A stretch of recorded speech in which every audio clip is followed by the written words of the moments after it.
Hello everyone, Neorashi here. Yeah, I was kind of sick the last few days, so I didn't really feel like making a review, but I said I'd make a review, and yeah, so sorry. Feeling much better today. Um, I mean, I did go to work, uh, but yeah, really didn't want to do more effort than I really needed. So today I'm going to review a manga that I've read 4 years ago, but I actually read it a couple more times. And one of the reasons why I decided to review this today is uh, although it's nowhere near my favorite series of all time, it used to be a series that I loved, and it's one of the many series that really got me into reading manga. I started reading manga again in late September 2020, but I really started to like get into manga, not just buy them and read them, but really get into manga in November 2020, and the manga that really got me into reading manga outside of a new game is Fly Me to the Moon, and this is why I'm going to review the very first volume today. I've actually reviewed volume 3 at some point in my early days of this channel, and I don't remember, but I think I reviewed another one. Anyway, um, volume 1 was interesting in a really good way. Uh, from the start, the back cover already tells you that the main female character, Tsukasa, might not be human. You obviously learn way later exactly what she is. Um, and it starts with this air of mystery as she somehow tank a an attack from Truck-kun, if we could say, with only a minor cut on her head, and that's it. And she tanked that to protect Nasa, the main guy.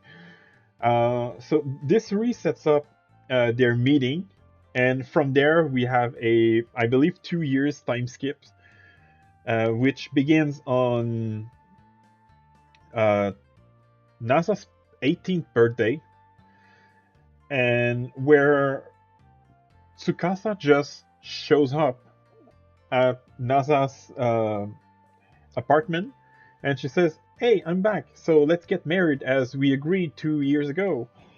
And at first, I thought it was weird, but when you read like the later volume, you understand exactly what happened, because volume 1 actually doesn't tell the whole story of Tsukasa and Nasa's meeting. Um, Something that I liked is that well, the whole series is kind of slow paced, but volume 1 especially is even slower paced, which some people might not like it. A lot of people don't like slow burn. Well, this is not really a slow burn because, I mean, the character get married like in chapter 3 or something, 2 or 3. Uh, what I like is how casual the story is. I mean, uh, the whole the whole volume, except for uh, before the time skip, which is basically just the first chapter. The whole book takes place in a single night. Like, it doesn't rush things.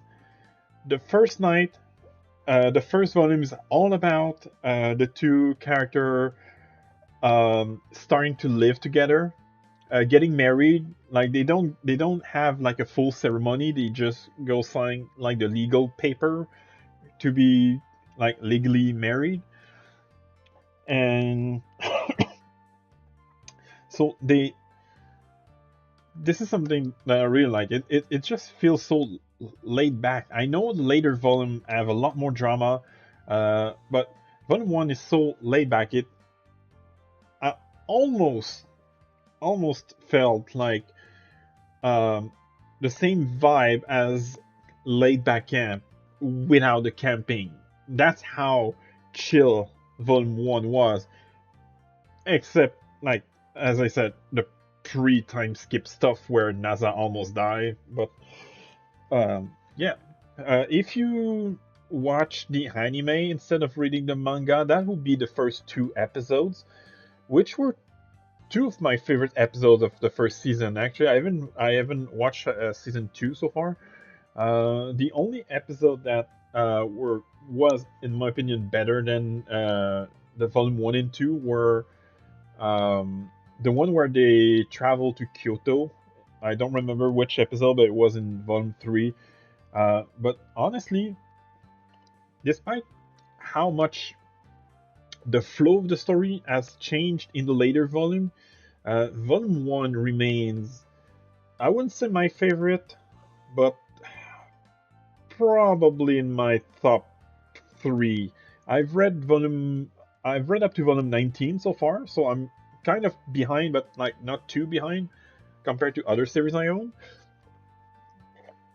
But volume one is really in my easily in my top three volume of the series. And for that, I'm going to give it a perfect 10 out of 10. I mean, all three of my top three are going to get 10 out of 10. As for the availability, surprisingly, there's still a bunch of copies. Uh, Here it says 8.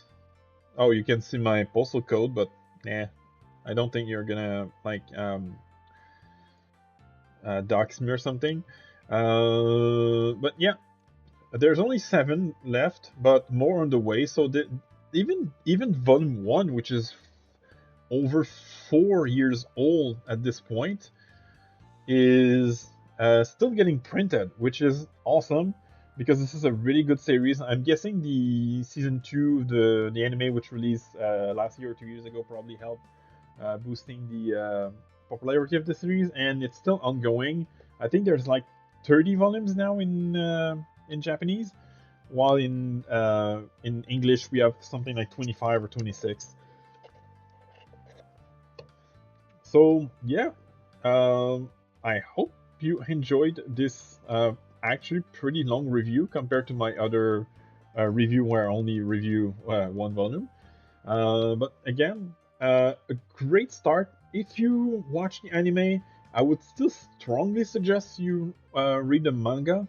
I think the anime is pretty faithful. I haven't noticed too much stuff that were cut the um, from the manga in the anime, which is surprising considering season one covers still a rather impressive 6 volumes.